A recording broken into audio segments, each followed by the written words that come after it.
சென்னை உயர்நீதிமன்றம் இடைக்கால தடை விதித்து உத்தரவு பிறப்பித்திருக்கிறது அப்படிங்கிறது இன்னைக்கு மிகப்பெரிய பரபரப்பான ஒரு பேசு பொருளாக இருக்கிறது. பாஜக அல்லாத ஒரு மாநில அரசு ஒரு தீர்ப்பை வாங்கி இருக்கிறது அப்படின்னு சொன்னா அதை அவங்களால ஏத்துக்க முடியல. யாராக இருந்தாலும் அரசியலமைப்பு சட்டம் தான் உயர்ந்தது. இன்றைய ஒன்றிய பாஜக அரசு நீதியையே ஷாப்பிங் பண்ற ஒரு அரசாக இருக்கிறது அப்படிங்கறத நம்ம பாக்குறோம். நீதிமன்ற மொழியில சொல்லணும்னா 420 தனம் பண்ணிருக்காங்கன்னு அர்த்தம். அப்ப அதை ஒரு நீதிமன்றம் எளிதாக கடந்து போகிறது. பட்டையா இருந்தாலும் நாமமா இருந்தாலும் பார்ப்பனர்கள் அப்படிங்கிறது தான் இதுல இருக்கிற பிரச்சனையே.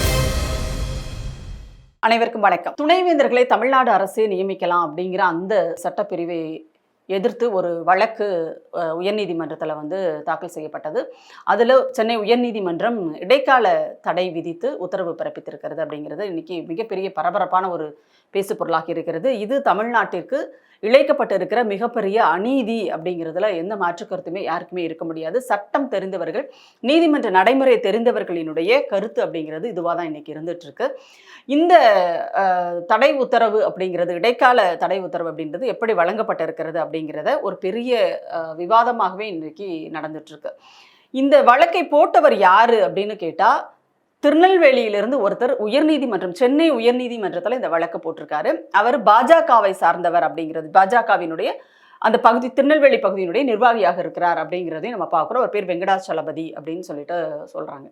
ஸோ அவர் போட்ட வழக்கு தான் இது. அவர் இதுல என்ன முதல் கேள்வியே இதுல என்ன வருது அப்படின்னா, திருநெல்வேலியிலிருந்து ஒருத்தர் வழக்கு போடுறாரு அப்படின்னா அவர்களினுடைய வசதிக்காக தான். அதாவது இப்போ திருநெல்வேலி மற்ற பகுதிகளிலிருந்து எல்லோருமே தலைநகரான சென்னைக்கு உயர்நீதிமன்றத்துக்கு வர முடியாது அப்படிங்கிறதுனால தான் மதுரையில் உயர்நீதிமன்ற கிளையை தொடங்கி இருக்கிறார்கள்.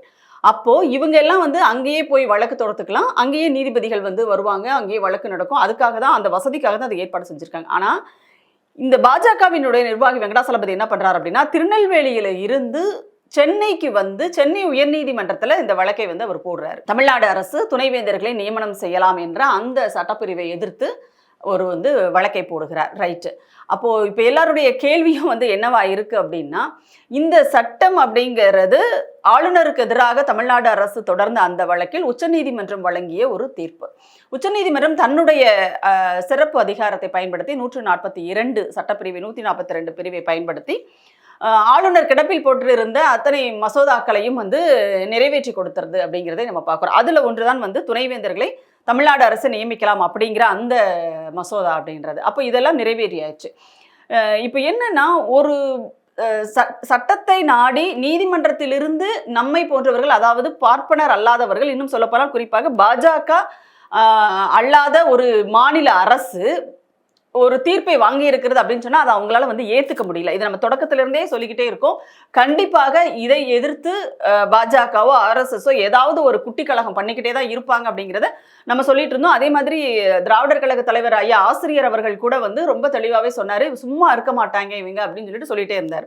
அதுதான் இன்னைக்கு நடந்திருக்கு. அப்போ அவர்களால் இந்த தீர்ப்பு அப்படிங்கிறத பொறுத்துக்க முடியல. ஏன்னா இது வெறும் ஆளுநரோடு நின்று விடாமல் அடுத்த கட்டமாக குடியரசுத் தலைவர் வரைக்கும் போச்சு. குடியரசுத் தலைவருக்கும் கால நிர்ணயத்தை உச்சநீதிமன்றம் நிர்ணயிக்குது. விரைவில் நீங்க இந்த மசோதாக்கள் மீதெல்லாம் நீங்க முடிவெடுக்கணும் அப்படின்னு சொல்லிட்டு குடியரசுத் தலைவருக்கும் ஒரு செக் வைக்கிறாங்க. குடியரசுத் தலைவர் தான் இந்த நாட்டினுடைய அதிகபட்சமான அதிகாரத்தில் இருப்பவர். உச்சபட்ச அதிகாரம் அப்படிங்கிறது குடியரசுத் தலைவருக்கு தான். அதுல நமக்கு எந்த மாற்று கருத்தும் கிடையாது. அதனாலதான் உச்சநீதிமன்றத்திலேயே சில கேள்விகளை எழுப்பி அதனுடைய பதிலை பெறுகின்ற அதிகாரம் அப்படிங்கிறது குடியரசுத் தலைவருக்கு தான் இருக்கிறது. அதை பயன்படுத்தி ஒரு 14 கேள்விகள் குடியரசுத் தலைவர் மாளிகையிலிருந்து உச்சநீதிமன்றத்திற்கு வந்துச்சு. அது 143 உட்பிரிவு 1 இதுதான் குடியரசுத் தலைவருக்கு கொடுத்திருக்கிற அதிகாரத்திற்கான அந்த சட்டப்பிரிவு. அப்ப அதை பயன்படுத்தி கேள்விகள் எழுப்புறாங்க. ஆனா அதை கூட குடியரசுத் தலைவர் எழுப்பினார் அப்படின்னு நம்மளால எடுத்துக்க முடியாது. ஏன்னா குடியரசுத் தலைவர் என்பவர் ஒன்றியத்தில் ஆளுகின்ற ஒரு அரசினால் நியமிக்கப்பட்டவர். இப்போ பாஜக நியமித்த ஒரு குடியரசுத் தலைவர் தான் மதிப்பிற்குரிய திரௌபதி முர்மு அவர்கள். ஸோ அவர் எந்த விஷயத்திலும் சொந்தமாக முடிவெடுக்க முடியாத ஒரு சூழல்ல தான் அவர் இருக்கிறார். இன்னும் சொல்லப்போனால் அவர் பிறந்த பழங்குடி இனத்தை சார்ந்த பெண்கள் மணிப்பூரில் வன்கொடுமைக்கு ஆளாக்கப்பட்ட போது, நாடே கொந்தளித்த போது கூட திரௌபதி முர்மு அவர்கள் அது குறித்து ஒண்ணுமே பேசல. தன்னுடைய இனத்தை சார்ந்த ஒருவர் இப்படி ஒரு பெண்கள் வன்கொடுமைக்கு ஆளாகி இருக்கிறாங்களே, பாலியல் வன்கொடுமைக்கு ஆளாகி இருக்காங்களே அப்படிங்கிறப்ப கூட அவர் வாய் திறக்க முடியல அப்படின்னா அவருடைய நிலை என்னவா இருக்கு அப்படிங்கிறது நமக்கு புரியுது. ஏன்னா புதிய நாடாளுமன்ற கட்டட திறப்பு விழாவிற்கு அவர் வரல. ஏன்னா அதாவது இன்றைய சூழலில் இந்தியாவினுடைய அரசமைப்பு சட்டத்தினுடைய தலைவராகவே திரௌபதி முர்மு அவர்கள் தான் இருக்கிறாங்க. முப்படைகளின் தலைவராகவும் அவர் தான் இருக்கிறாங்க. ஆனால் அவருக்கு இதில் எந்த பங்களிப்பும் செய்வதற்கான வாய்ப்பை ஒன்றிய பாஜக அரசு கொடுக்கல. அதிலும் பாத்தீங்கன்னா பாஜக வந்து இரண்டு நிலைகளில் பார்க்கும். ஒன்று, அவர் பழங்குடி இனத்தை சார்ந்தவர், அவர் சொல்வதை நாம் கேட்கக்கூடாது அப்படிங்கிறது ஒன்று. இன்னொன்று, அவர் ஒரு பெண்ணாக இருக்கிறார் அப்படிங்கிறது ஒன்று. அதிலும் கூட இவர்களுடைய சாஸ்திர சம்பிரதாயங்களின்படி அவர் கணவனை இழந்த ஒரு பெண்ணாக இருக்கிறார், விதவையாக இருக்கிறார். அதனால வந்து நாடாளுமன்றத்தினுடைய திறப்பு விழா போன்ற அவர்களினுடைய மொழியில் சொல்வதால் அது மங்களகரமான அந்த நிகழ்ச்சியில அவர்களை முன்னிறுத்தக்கூடாது அப்படிங்கிற அவர்களுடைய இந்த சனாதன மூட நம்பிக்கை சார்ந்த சாஸ்திரங்களை சார்ந்து அவர்கள் வந்து அவரை ஒதுக்கி வைக்கிறாங்க. அப்ப இப்படிப்பட்ட ஒரு சூழலில் இதை எப்படியாவது கேள்விக்குட்படுத்தணும்னா குடியரசுத் தலைவரினுடைய உச்சபட்ச அதிகாரத்தை நாம் பயன்படுத்திக் கொள்ள வேண்டும் அப்படிங்கிறதுல அவங்க இருந்துதான் அந்த 14 கேள்விகளை வந்து அனுப்பினார்கள். அதற்கு உச்சநீதிமன்றத்தினுடைய தலைமை நீதிபதி மாண்பமை கவாய் அவர்கள் வந்து சிறப்பாக பதில் சொன்னார். யாராக இருந்தாலும் அரசியலமைப்பு சட்டம் தான் உயர்ந்தது, குடியரசுத் தலைவரை விட அரசியலமைப்பு சட்டம் தான் பெரியது, உயர்ந்தது அப்படிங்கிறத ரொம்ப தெளிவாகவே அவர் சொல்லிட்டாரு. ஸோ ஆனால் அதுக்கப்புறமா பார்த்தீங்கன்னா தமிழ்நாட்டில் இப்படி ஒரு சட்டம் இருக்கிற வரை அவர்களுக்கு ஆபத்து. யாருக்கு ஆபத்து அப்படின்னா சனாதன சக்திகளுக்கு வந்து ஆபத்து. அவர்கள் நினைத்ததை தமிழ்நாட்டில் நிறைவேற்ற முடியாது. அவங்க என்ன நினைக்கிறாங்க, தமிழ்நாட்டில் இருக்கிற கல்வி நிலையங்கள் எல்லாத்தையுமே வந்து காவிமயமாக்கி வச்சிடணும், இதுக்குள்ள வந்து RSS காரர்களை நுழைக்கணும். இதை வந்து கடந்த அதிமுக ஆட்சி காலத்தில், அடிமை எடப்பாடி ஆட்சி காலத்தில் ரொம்ப எளிதாக அவர்களால் வந்து அதை செய்ய முடிந்தது. அண்ணா பல்கலைக்கழகத்தில் சூரப்பா என்ற ஒருவரை கொண்டு வந்து நியமித்ததாகட்டும், அதே போல் தமிழ்நாட்டில் வந்து ஆளுநர்களாக ஒவ்வொருத்தரையும் அவங்க அனுப்புனாங்கன்னா ஒவ்வொருவருமே வந்து RSS-இனுடைய அந்த முகாமிலிருந்து வந்தவர்களாகத்தான் நீங்க அனுப்புறாங்க தமிழ்நாட்டுக்கு. அப்படி வந்தவர் தான் வந்து ஆளுநர் RN ரவி அப்படின்றவர். அவருக்கு செல்லமா தமிழ்நாட்டு மக்கள் கொடுத்திருக்கிற பட்டப்பேர் அப்படிங்கிறது RSS ரவி அப்படின்றதான். அதற்கு 100 விழுக்காடு பொருத்தமானவராக அவருடைய செயல்பாடுகளை அவர் செஞ்சுக்கிட்டே இருக்கிறாரு. அப்போ இது எல்லாத்துக்குமே வந்து புதிய கல்விக் கொள்கையை தமிழ்நாடு எதிர்க்கிறது. மும்மொழிக் கொள்கையை நாங்கள் ஏற்றுக்க மாட்டோம், எங்களுடைய உயிராதார மொழிக் கொள்கை அப்படின்றது இருமொழி கொள்கை தான் அப்படிங்கிறதுல உறுதியா இருக்கு. அதே நேரத்துல வந்து எங்களுக்கான கல்வி நிதியை நீங்க கொடுங்கன்னு சொல்லிட்டு தமிழ்நாடு அரசு உச்சநீதிமன்றத்தில் இப்போ ஒரு வழக்கு போட்டிருக்கு. அதாவது 2291 கோடி ரூபாய் கல்வி நிதி எங்களுக்கு தர வேண்டி இருக்கிறதுன்னு சொல்லிட்டு அந்த உரிமையை கோரி உச்சநீதிமன்றத்தில் தமிழ்நாடு அரசு வழக்கு போட்டிருக்கு.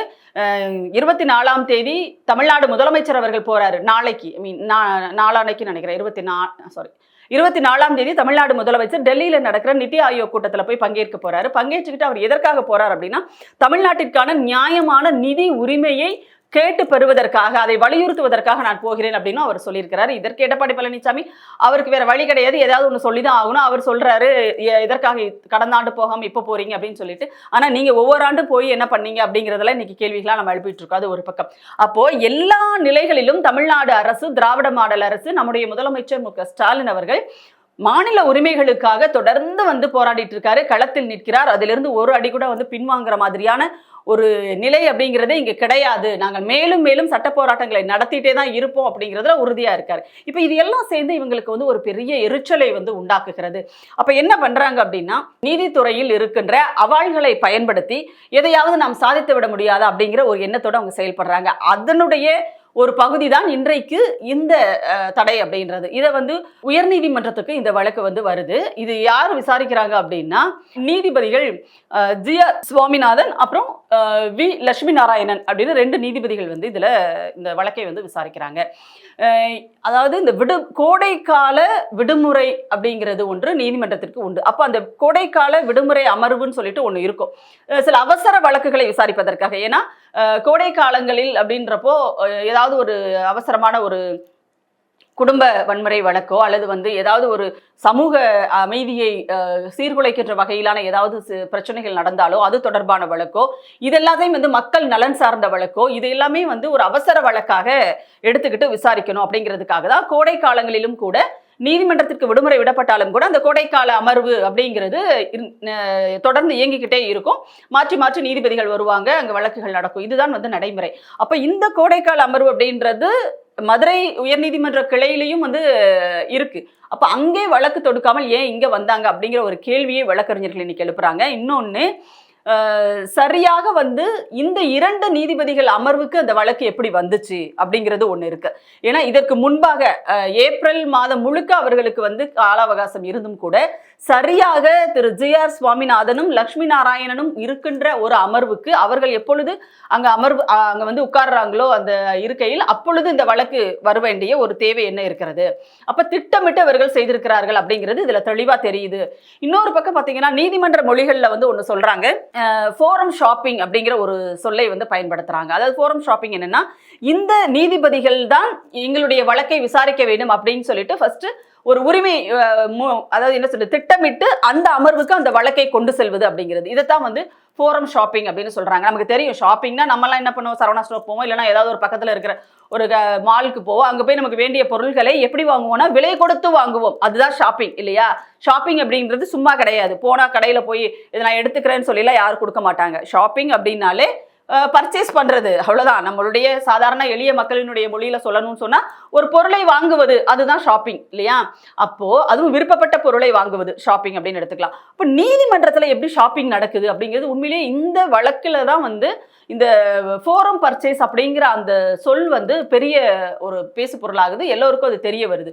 அப்போ நீதிமன்றத்துல என்னத்தை ஷாப்பிங் பண்ண முடியும் அப்படின்னா, இன்றைய ஒன்றிய பாஜக அரசு நீதியையே ஷாப்பிங் பண்ற ஒரு அரசாக இருக்கிறது அப்படிங்கிறத நம்ம பார்க்குறோம். நம்ம அயோத்தி வழக்குல தொடங்கி அதுக்கப்புறம் வந்திருக்கிற எல்லா வழக்குகள்லையும் பார்த்தீங்கன்னா ஒவ்வொன்றாக வந்து அவர்கள் ஷாப்பிங் பண்ற ஒரு மனநிலையில தான் ஒன்றிய பாஜக அரசு செயல்பட்டு இருக்காங்க. இல்லை நீதியே ஷாப்பிங் பண்றவங்க வேற எதை தான் ஷாப்பிங் பண்ண மாட்டாங்க அப்படிங்கிறதுனால இந்த ஃபோரம் ஷாப்பிங் அப்படிங்கிறது நமக்கு உண்மையிலே பெரிய அதிர்ச்சியாக இருக்கிறது. இது சட்டத்திற்கு புறம்பானது, நீதிமன்ற நடவடிக்கைகளுக்கு எதிரானது. இதை அனுமதித்திருக்க கூடாது நீதிமன்ற பதிவாளர் அப்படிங்கிறது தான் இன்னைக்கு இருக்கிற பிரச்சனையே.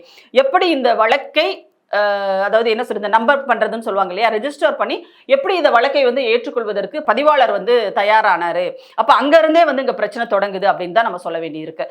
இப்போ அதே மாதிரி வழக்கு வருது, விசாரிக்கிறாங்க. தமிழ்நாடு அரசு சார்பில் வந்து வழக்கறிஞர்கள் வந்து ஆஜராகிறாங்க. தமிழ்நாடு அரசினுடைய தலைமை வழக்கறிஞர் திரு ராமன் அவர்களும், அதே மாதிரி திமுகவினுடைய நாடாளுமன்ற உறுப்பினரும் மூத்த வழக்கறிஞருமான திரு வில்சன் அவர்களும் இந்த வழக்கில் வந்து ஆஜராகிறாங்க. அப்போ இவங்க சொல்றாங்க இது வந்து சரியான ஒரு முறையே கிடையாது. இந்த விசாரணை அப்படிங்கிறது, இந்த வழக்கு ஏற்றுக்கொள்ளப்பட்டதே முதல்ல தவறு. இது வந்து விடுமுறை கால அமர்வில் அவசரமாக விசாரிக்கப்பட வேண்டிய வழக்கே கிடையாது. இதையே நீங்க அவசர வழக்காக விசாரிக்கிறீங்க அப்படின்னு பல கேள்விகளை வந்து இவர்கள் வந்து நியாயமாக முன்வைக்கிறாங்க. ஆனா இது எதற்குமே வந்து அந்த இரண்டு நீதிபதிகளும் செவிசாய்க்கவே இல்லை. இன்னொன்னு, அரசிற்கான சட்டத்தை எதிர்த்து ஒரு வழக்கு வருது அப்படின்னு சொன்னா அதற்கு வந்து பதில் சொல்றதுக்கு இவங்களுக்கு ஒரு அவகாசம் கொடுக்கணும் இல்லையா, ஒரு கால அவகாசம் கொடுக்கணும். இவங்க பதில் மனு அதுக்கு தாக்கல் பண்ணணும். ஆனா அதற்கு எந்த அவகாசமும் இந்த உயர்நீதிமன்ற அமர்வு வந்து கொடுக்கவே இல்லை. இந்த GR சுவாமிநாதன், லட்சுமி நாராயணன் ரெண்டு பேருமே கொடுக்கவே இல்லை. இன்னொன்னு வந்து அவங்க நிறைய கேள்விகளை எழுப்புறாங்க. எப்படி வந்து மதுரை கிளையில் தாக்கல் செய்யாமல் ஏன் வந்து உயர்நீதிமன்றத்தினுடைய இங்க சென்னைக்கு வந்து ஏன் வந்தது இந்த வழக்கு அப்படிங்கிறது ஒண்ணு இருக்கு. இன்னொன்னு, இதுல பதில் சொல்வதற்கான அவகாசம் கொடுக்கல அப்படிங்கிறதையும் தாண்டி எந்த ஒரு என்ன சொல்றது டாக்குமெண்ட் வந்து ஆய்வு பண்ணல அப்படின்னு சொல்றாங்க. ஆவணங்களை அந்த பாஜகவினுடைய நிர்வாகி தாக்கல் செய்தார் இல்லையா, அதுல இருந்து ஆவணங்கள் எல்லாமே வந்து போலியானவைன்னு சொல்லிட்டு வழக்கறிஞர் வில்சன் அவர்கள் வந்து ரொம்ப தெளிவாகவே எடுத்து சொல்றாரு. அதுல வந்து போலியான அரசிதழை வந்து அவர்கள் அரசிதழில் வெளியிடப்பட்ட அந்த இதை வந்து போலியாக தயாரித்து அவங்க கொடுத்துருக்காங்க அப்படின்னு சொல்லிட்டு. அப்போ இவ்வளவு பெரிய ஒரு விஷயம், அதாவது போலியான நீதிமன்ற மொழியில சொல்லணும்னா 420 தனம் பண்ணியிருக்காங்கன்னு அர்த்தம். அப்ப அதை ஒரு நீதிமன்றம் எளிதாக கடந்து போகிறது, ஒரு 2 நீதிபதிகள் கடந்து போகிறாங்க அப்படின்னு சொன்னா இதை வந்து அவங்க ஏற்கனவே முன்கூட்டியே திட்டமிட்டு செய்கின்ற ஒரு காரியமாக தான் நம்ம பார்க்க வேண்டியது இருக்கிறது. அப்புறம் தீர்ப்பு சொல்லும் போது நீதிபதிகள் தீர்ப்பு சொல்லும் போது அது யாருக்குமே கேட்கல, வெளியில வழக்கறிஞர்களுக்கு கேட்கல. குறிப்பாக தமிழ்நாடு அரசினுடைய வழக்கறிஞர்களால் அதை கேட்க முடியல அப்படின்றாங்க. ஏன்னா மைக்கை மியூட் பண்ணிட்டு நீதிபதிகள் தீர்ப்பு சொல்றாங்க. இந்த மாதிரி கொடுமை வேற எங்கேயாவது நடந்திருக்கா?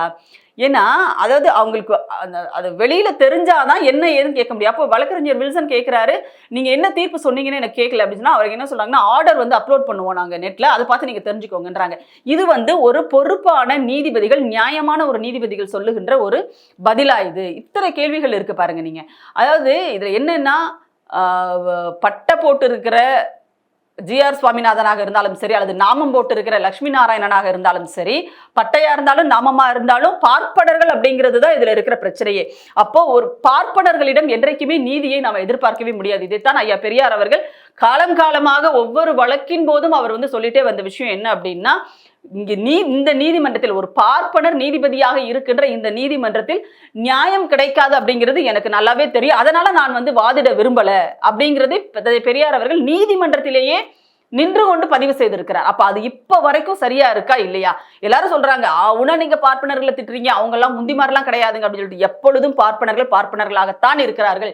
அவர்கள் தமிழர்களுக்கு, தமிழர்களினுடைய நலனுக்கு முற்று முழுதாக எதிரானவர்கள் அப்படிங்கிறத திரும்ப திரும்ப திரும்ப இவர்கள் நிரூபித்து கொண்டே இருக்கிறத நம்ம பார்க்கிறோம். அப்போ இந்த பார்ப்பனர்களான நீதிபதிகள் 2 பேரும் சேர்ந்து தமிழர்களினுடைய நலனை, தமிழ்நாட்டினுடைய கல்வி வளர்ச்சிக்கான அந்த நலனை, அந்த திட்டத்தை, அந்த சட்டத்தை முற்றுமுழுதாக அழிப்பதற்கு துணை போறாங்க அப்படின்னு சொன்னா, அப்ப தமிழ்நாட்டில் அவர்கள் இருப்பதற்கான என்ன சொல்றது, ஒரு என்ன அடிப்படை அப்படிங்கிறதே நமக்கு புரியல. அவங்க வந்து இங்கதான் இருப்பாங்க, நம்ம வரிப்பணத்துல தான் எல்லாத்தையும் அனுபவிப்பாங்க. அதாவது இந்த தமிழ்நாடு அரசு செய்கின்ற அத்தனை உள்கட்டமைப்புகளையும் வந்து அவர்கள் பயன்படுத்திக் கொள்வார்கள். ஆனாலும் தமிழ்நாட்டுக்கு அவர்கள் நியாயமாக இருக்க மாட்டாங்க, நேர்மையா இருக்க மாட்டாங்க, உண்மையா இருக்க மாட்டாங்க. அததான் இந்த 2 நீதிபதிகளும் ஜி ஆர் சுவாமிநாதன் ஏற்கனவே பல வழக்குகளில் மோசமான ஒரு கருத்துக்களை எல்லாம் அவர் பதிவு செய்திருக்கிறார். அந்த தீர்ப்பை தாண்டி இப்பெல்லாம் நீதிபதிகள் என்ன செய்ய ஆரம்பிச்சிட்டாங்கன்னா, அந்த நீதிமன்றத்தினுடைய அவர்களுடைய அந்த அதிகாரத்தை ஒரு மேடை பேச்சுக்கான இடமாக அவங்க மாத்த ஆரம்பிச்சிட்டாங்க. வெளியில் வந்து ஆர்எஸ்எஸ் மேடையில் பேச வேண்டியது எல்லாத்தையும் இந்த ஜி ஆர் சுவாமிநாதன் நீதிமன்றத்தில் நின்றுகிட்டு உட்கார்ந்துகிட்டு அவர் பேசுறாரு. அப்போ இந்த அதிகாரம் எங்க இருந்து வருது? இது அந்த பார்ப்பன திமிர்ல இருந்து வருது. ஏற்கனவே உச்சநீதிமன்றத்தினுடைய தலைமை நீதிபதி திரு கவாய் அவர்கள் சொல்லியிருக்காங்க, எதை நீங்கள் அவசர வழக்காக எடுத்துக்கணும் அப்படிங்கிறதே அவர் ஒரு இப்பதான் 2 நாளைக்கு முன்னாடி தான் வந்து அறிவுறுத்தல் கொடுத்திருக்கிறார். இது மாதிரியான வழக்குகளை எல்லாம் நீங்கள் அவசர வழக்காக எடுத்துக்க கூடாது அப்படின்னு சொல்லிட்டு அவர் சொல்றாரு. ஆனால் இவங்க அதை கேட்கல. ஏன் கேட்கல அப்படின்னா, இதுல நான் என்ன நினைக்கிறேன் அப்படின்னா, உச்சநீதிமன்றத்தினுடைய தலைமை நீதிபதி கவாய் அவர்கள் ஒரு பட்டியலின சமூகத்தை சார்ந்தவர். அப்போ அவர் சொல்வதை பூநூல்கள் நாங்க கேட்கணுமா? ஏன்னா நாங்க தானே எல்லாத்தையும் விட பெரியவங்க. அப்ப நாங்க கேட்கணுமா என்ற அந்த பார்ப்பன கொழுப்பு, திமிரு, அக்ரஹார திமிர் தான் இதுக்கு காரணம் அப்படின்னு நான் சொல்றேன். இன்னொன்னு, நீதிமன்றங்களை பொறுத்தவரை பார்ப்பனர்கள் அவர்களினுடைய நலன் சார்ந்து மட்டுமே நீதிமன்றங்களை இது வரைக்கும் பயன்படுத்திட்டு வந்திருக்காங்க. இப்பொழுதும் வாய்ப்பு கிடைக்கும் போதெல்லாம் அவங்க அதை தான் பயன்படுத்துறாங்க. இப்ப இந்த இடைக்கால தடையை எதிர்த்து தமிழ்நாடு அரசு மேல்முறையீடு செய்யும், அதை எதிர்த்து அதெல்லாம் ஒரு பக்கம் இருக்கட்டும், அது எல்லாத்தையும் வந்து வழக்கறிஞர்கள் சட்டப்படி அவங்க பார்த்துக்குவாங்க. ஆனால் ஒரு சமூகம் சார்ந்து இவர்களினுடைய என்ன ஓட்டங்கள் என்னவாக இருக்கிறதுன்னு பாருங்க. இன்றைக்கு 10 பல்கலைக்கழகங்களில் துணைவேந்தர்கள் நியமிக்க முடியாம அந்த பல்கலைக்கழகங்களினுடைய செயல்பாடுகள் எல்லாமே வந்து அப்படியே முடங்கி போய் கிடக்கிற ஒரு சூழல் உருவாகி இருக்கிறது. ஆனா அதையும் தாண்டி அவங்க இப்படி ஒரு சட்ட போராட்டத்தை நடத்தி, ஆளுநருக்கு எதிராக ஒரு சட்ட போராட்டம் நடத்தி ஒரு தீர்ப்பு வாங்கி இன்றைக்கு அதை ஒரு நடைமுறைக்கு துணைவேந்தர்களை நியமிக்கக்கூடிய வேலைகளை தமிழ்நாடு அரசு இனிஷியேட் பண்ற நேரத்துல இப்படி ஒரு வழக்கை ஒருத்தர் போடுகிறார். அதுல அனைத்து நீதிமன்ற நடைமுறைகளும் அதில் மீறப்பட்டிருக்கிறது அப்படின்னு சொன்னா, இந்த ஆர்எஸ்எஸ் பாஜக பார்ப்பன கும்பலினுடைய கூட்டு சதி என்பது தமிழ்நாட்டை ஒட்டுமொத்தமாக அழித்தொழிப்பதில் இருக்கிறது. அதற்கு தான் அவங்க திட்டமிட்டு செயல்படுறாங்க. இந்த காரணத்துக்காக தான் தமிழ்நாட்டு மக்கள் இந்த பாஜக ஆர்எஸ்எஸ் கும்பலை தொடர்ந்து இங்கே புறக்கணித்து வருகிறார்கள் அப்படிங்கிறதையும் நம்ம பார்க்கிறோம். ஏன் இவங்களுக்கு தமிழ்நாடு மேல இவ்வளவு காண்டு? ஏன்னா இங்க இருக்கிற திமுக என்ற ஒரு அரண், திராவிடர் கழகம் என்ற, திராவிட இயக்கங்கள் என்ற, பொதுவுடைமை கட்சிகள் என்கின்ற இந்த அரண்கள் இல்லைன்னு சொன்னா தமிழ்நாட்டை இந்த அதிமுகவும் பாஜகவும் என்னைக்கோ ஒரு வழி பண்ணியிருப்பாங்க. அதுலேயும் அதிமுக என்ற கட்சியெல்லாம் வந்து அவங்களுக்கு கொள்கையும் கிடையாது, ஒரு வெங்காயமும் கிடையாதுன்னு வச்சுக்கோங்களேன். அவங்களுக்கெல்லாம் ஒன்னே என்னன்னா, திமுகவை எதிர்க்கிறது மட்டும்தான் அவங்களுக்கான கண்மூடித்தனமான ஒரு கொள்கையா அதிமுகவுக்கு இருந்தது. அவர் எம்ஜிஆர் தோற்றுவித்ததிலிருந்து அது அப்படிதான் இருந்துட்டு இருக்கு. அதற்கென்று ஒரு என்ன சொல்றது, ஒரு ஆதாரமான ஒரு கொள்கை அப்படிங்கிறதெல்லாம் கிடையவே கிடையாது.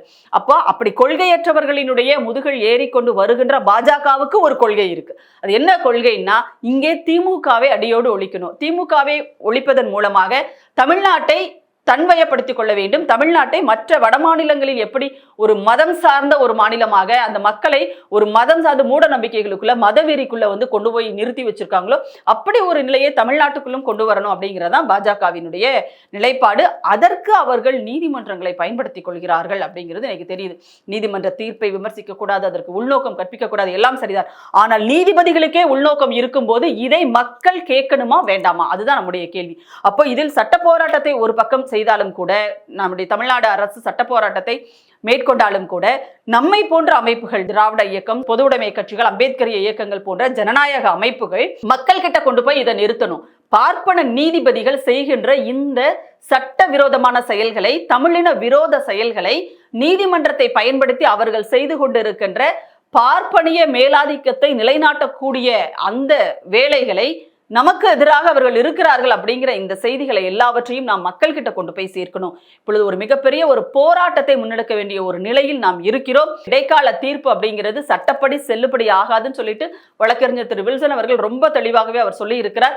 இருந்தாலும் சட்டப்படியாக செல்லாது என்று தெரிந்தும் கூட அவர்கள் ஏன் இதை செய்கிறார்கள் அப்படிங்கிறது தான் மிகப்பெரிய ஒரு கேள்வி. எப்படி வந்து நாடாளுமன்றத்தில் வைத்து நிறைவேற்றப்படாத, சட்டமாக்கப்படாத புதிய தேசிய கல்விக் கொள்கை என்ற ஒன்றை ஒன்றிய RSS பாஜகவினுடைய கொள்கையாக திணிக்கப்பட்டிருக்கிற புதிய கல்விக் கொள்கையை நாம் ஏற்றுக்கொண்டால்தான் நமக்கு கல்விக்கான நிதி அப்படிங்கிறத அவங்க ஏன் தொடர்ந்து எப்படி அவர்களால் வந்து அந்த அதிகாரத்தை பயன்படுத்தி இங்கே நிலைநாட்ட முடியுதுன்னு பாருங்க. அதே தான் வந்து அவங்க என்ன செய்யறாங்க அப்படின்னா, ஒன்றியத்தில் இருக்கின்ற அதிகாரத்தை பயன்படுத்தி நீதிமன்றங்களுக்குள் புகுந்து நமக்கு எதிராக பார்ப்பனர்கள் வேலை செய்து கொண்டிருக்கிறார்கள். அதனால எப்பொழுதும் பார்ப்பனர் அல்லாதார் என்ற அரசியல் மட்டும்தான் தமிழ்நாட்டிற்கான அரசியலாக இருக்க வேண்டும், இருக்க முடியும். இன்றைக்கு அதை வந்து நீங்க சாதி அரசியலாக ஒரு பக்கம் பிரிச்சு விடுறீங்க, மதம் சார்ந்த அரசியலாக ஒரு பக்கம் பிரிச்சு விடுறீங்க. அதெல்லாம் இங்க ஒரு நாளும் செல்லுபடி ஆகவே ஆகாது.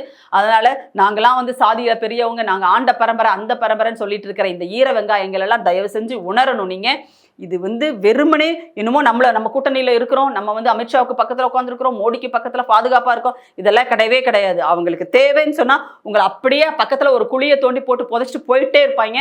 இதை முதல்ல நீங்க உணரணும் அப்படிங்கிறதா நம்ம இங்க சொல்ல வர்ற விஷயம். இந்த சட்டத்தை பொறுத்தவரை பார்ப்பன நீதிபதிகளினுடைய இந்த போக்கை, தமிழின விரோத போக்கை நாம் மக்களிடம் கொண்டு சென்று ஒரு விழிப்புணர்வை மக்கள்கிட்ட ஏற்படுத்தி தான் ஆகணும்.